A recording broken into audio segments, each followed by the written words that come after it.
How to tag a friend in a comment on TikTok. Hey guys, welcome back to the channel and let's get right into this tutorial.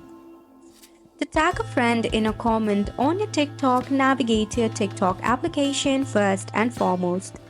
Make sure that you are logged in your TikTok account and that your TikTok is up to date. Then just click on the profile icon that is in the bottom right corner. Once you are in here, navigate to the video in which you wish to mention your friend.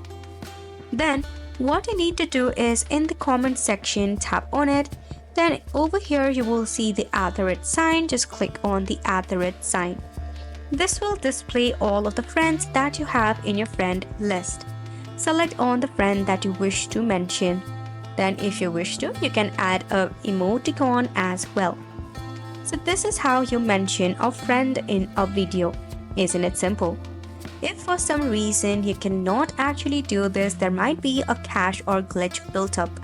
To solve it, press and hold onto your TikTok, then head over to app info. From here, firstly storage and cache, then tap on clear cache.